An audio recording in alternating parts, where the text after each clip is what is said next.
How my parents used my college fund for my brother without telling me. I never imagined I'd be writing a post like this, but here I am, feeling frustrated and betrayed by my own family. My story involves hard-earned money, family dynamics, and a sense of being overlooked. I hope sharing my experience will provide some clarity or at least offer insight to others who might be going through something similar. Growing up, my parents instilled in me the value of hard work and saving. As a high school student, I took on multiple part-time jobs to save for college. I tutored younger students in subjects I excelled in, worked at a local coffee shop, and occasionally babysat for neighbors. Every penny I earned went into a savings account dedicated to my future education. I was determined to be financially independent and to avoid burdening my parents with the cost of my schooling. Balancing these jobs with schoolwork and extracurricular activities wasn't easy. I often found myself juggling assignments with shifts at the coffee shop or tutoring sessions, and weekends were spent babysitting to add a few more dollars to my savings. My friends couldn't always understand why I was so focused on working when they were enjoying their weekends. Yet, every sacrifice felt worth it when I saw my savings grow. My goal was to ensure that I could pay for college without relying on my parents' financial support.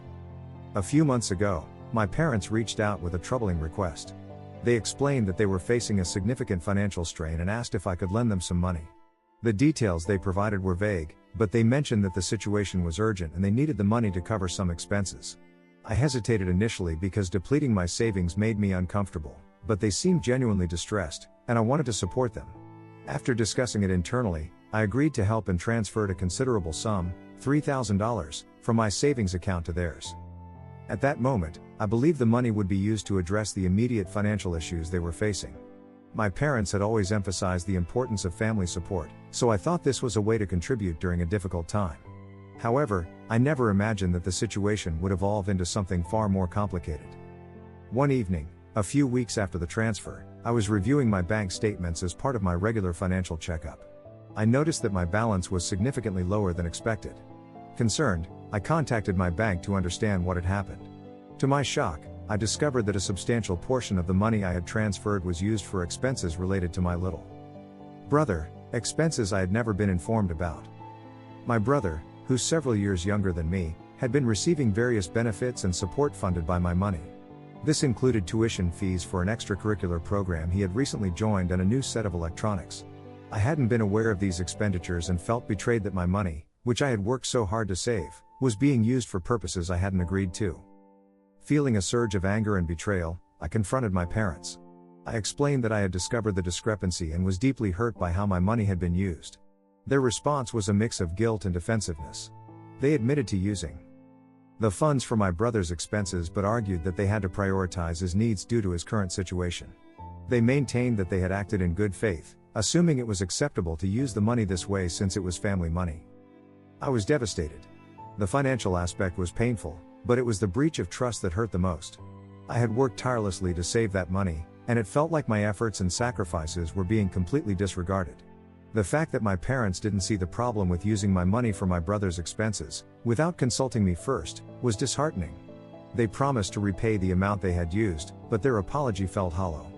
The boundary between family support and personal financial autonomy had been crossed, and it was difficult to see how we could repair the trust that had been broken. In the weeks that followed, I struggled to cope with the emotional fallout. The sense of betrayal lingered, and I felt increasingly overlooked and undervalued. My parents' focus shifted entirely to managing my brother's needs, and it seemed like they had little regard for my concerns or the impact of their actions on me. I tried to communicate my feelings and set boundaries, but it often felt like my concerns were brushed aside. My parents continued to prioritize my brother's needs, and their indifference to my feelings only added to my frustration. It was as if my role in the family had been reduced to that of a financial provider, with little regard for my personal sacrifices and contributions. Family gatherings became strained, and conversations about finances were uncomfortable and tense. Feeling lost and overwhelmed, I sought advice from friends and professionals on how to handle the situation. Many suggested that I establish firmer boundaries with my parents and ensure that any future financial interactions were clearly defined and agreed upon in writing. This would help avoid misunderstandings and protect my financial interests. Setting up a formal agreement for any future financial assistance was recommended, including specifying the purpose of the funds and the repayment terms. I also considered consulting a therapist to help me navigate the emotional impact of the situation. It was important for me to address my feelings of betrayal and to find ways to rebuild my sense of self-worth and autonomy within my family. Therapy sessions helped me explore my emotions and develop strategies for managing my boundaries and expectations. In the aftermath, I worked on rebuilding trust and finding a balance in my relationship with my parents. We had several difficult conversations about financial boundaries and the need for mutual respect. My parents agreed to formalize any future financial assistance with clear terms and conditions, which helped to alleviate some of my concerns. This included a written agreement outlining the purpose of the funds, repayment terms, and regular updates on how the money was being used. I also focused on self-care and personal growth. I continued to manage my finances carefully and set up safeguards to protect my savings. Additionally, I made a conscious effort to prioritize my own well-being and to seek support from friends and professionals. I began to explore new hobbies and interests that helped me find a sense of fulfillment outside of the family dynamic. Several months have passed since the initial incident, and I wanted to provide an update on how things have evolved. The situation has seen both progress and continued challenges. My parents have made a partial repayment of the money used for my savings. They have been more cautious about discussing financial matters and have made an effort to include me in conversations about family finances. However, the repayment process has been slower than I anticipated, and there have been delays in the agreed-upon schedule. The ongoing communication about finances remains a work in progress, and I'm trying to balance patience with the need for clear and timely updates. Emotionally, the situation has been complex. While we've made efforts to address the breach of trust, the impact of the situation still lingers. My parents have been more attentive to my concerns recently, but there remains an underlying tension. I've continued to work on my own emotional well-being and have found therapy to be beneficial in managing these feelings. I'm learning to navigate my emotions and find ways to maintain a healthy perspective on my relationship with my family. The dynamics within our family have shifted as a result of this experience. My parents are more cautious about discussing financial matters and have made an effort to include me in decisions involving family finances. However, there are still moments where I feel sidelined, particularly when it comes to decisions involving my brother. The experience has highlighted the need for ongoing communication and mutual understanding within our family.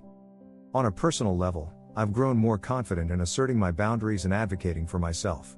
The experience has reinforced my commitment to managing my finances wisely and to setting clear expectations for any future financial interactions. I've continued to focus on my career goals and have taken steps to further my professional development. The experience has also prompted me to explore new opportunities and to invest in my personal growth. In conclusion, the experience of having my hard-earned money taken by my parents and used for my brother's expenses has been both painful and enlightening. It has tested my trust, my boundaries, and my ability to navigate complex family dynamics. While there has been progress in addressing the financial and emotional aspects of the situation, it remains a work in progress. I am hopeful that with continued open communication and mutual respect, my relationship with my parents can improve over time. The lessons learned about setting boundaries and advocating for oneself have been invaluable, and I am committed to applying these lessons as I move forward. Thank you to everyone who has offered support and advice along the way. Sharing my story has been both therapeutic and enlightening, and I hope it can provide insight to others facing similar challenges. Navigating family relationships and financial matters is never easy, but with perseverance and a focus on mutual respect, it is possible to find a path forward that honors both personal boundaries and family connections.